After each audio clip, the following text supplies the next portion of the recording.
예, 공수처장 후보 추천위원회 재가동에 동의했습니다. 그러나 재소집된 추천위원회가 정상적으로 가동되고 또 공수처장 후보를 확정하기 위해서는 무엇보다 국민의힘 측 추천위원들의 태도 변화가 요구가 됩니다. 추천위원회의 지난 3차례 회의는 야당에서 추천한 추천위원들의 방해로 끝내 결과를 내지 못했습니다.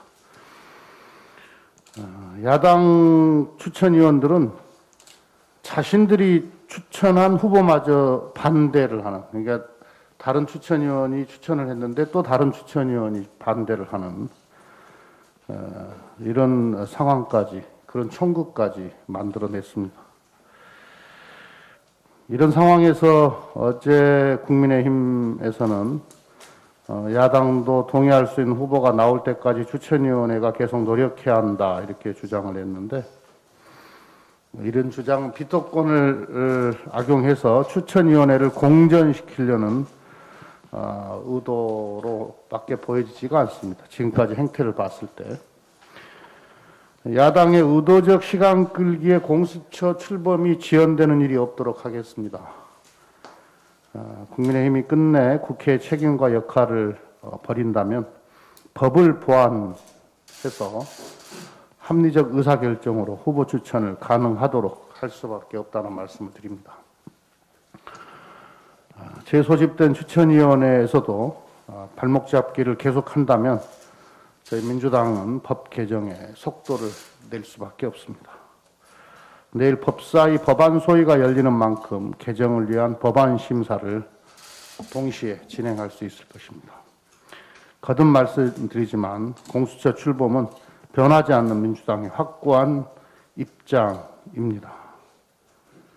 민주당은 권력기관 개혁이라는 국민의 명령을 수행하는데 추워도 주저함이 없을 것입니다. 자고면하지 않고 공수처 출범을 위해 필요한 조치들을 해나갈 것이다라는 것을 분명하게 말씀을 드립니다. 어제부터 우체국 대형 택배 상자에 구멍 손잡이가 생겼습니다. 택배 상자를 들고 나르기 편해져서 온종일 무거운 짐을 날라야 하는 집배원과 택배 기사들의 고충이 조금이라도 줄어들기를 기대합니다. 상자의 손잡이 구멍만 뚫어도 허리에 가해지는 부담을 10%가량 줄일 수 있다는 연구 결과도 있습니다. 박스 손잡이 설치는 작년 고용노동부 국감 할 때, 20대 국회 마지막 국감 때 제가 처음으로 제기를 했던 사안인데요. 마트 노동자들이 손잡이도 없는 무거운 상자를 많게는 하루에 수백 번씩 옮기느라 근골격계 질환에 시달리고 있는 현실을 지적을 했었습니다. 장관이 손잡이 설치 방안을 마련하겠다고 답변을 했고 지난 1년간 실무 협의를 진행해 왔습니다. 국회와 정부, 마트, 노사, 생활용품 제조업체 등 관계자들이 여러 차례 간담회를 하면서 다각도로 실행 방안을 검토해 왔었습니다.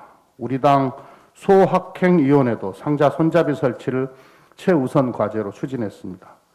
그런 노력의 첫 번째 결실이 우체국 택배 상자 손잡이 설치로 맺어진 것입니다. 마트에서 쓰이는 상자에 손잡이를 설치하는 방안도 지금 마무리 단계에 와 있습니다.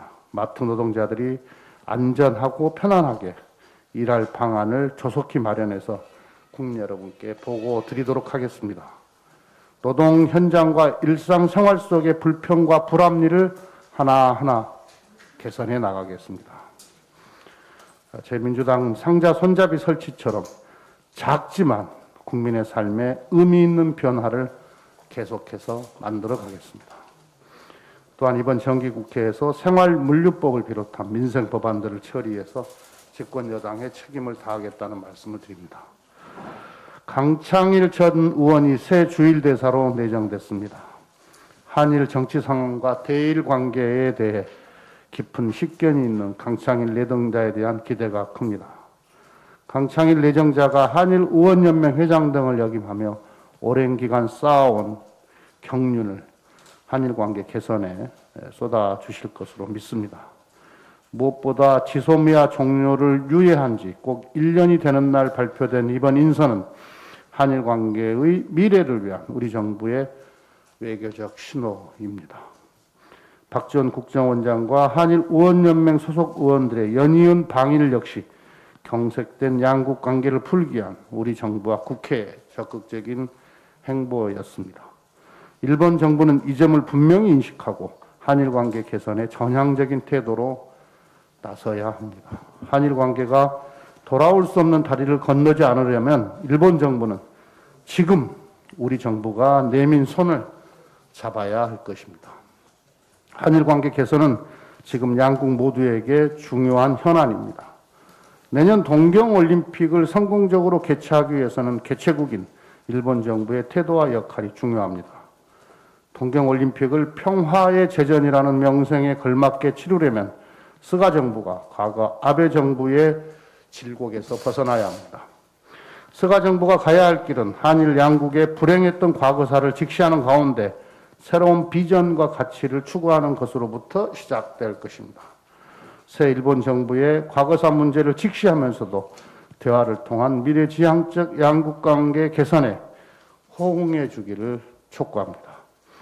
또한 한일 양국은 공히 미국 바이든 행정부의 출범을 앞두고 있습니다. 한일 양국에는 한미일 공조와 한중일 협력관계 모두가 중요합니다. 한일 양국의 미래지향적인 관계 개선과 동북아 평화 질서의 복원을 위해 다시 한번 일본 정부의 전향적인 태도 변화를 촉구합니다. 이상입니다.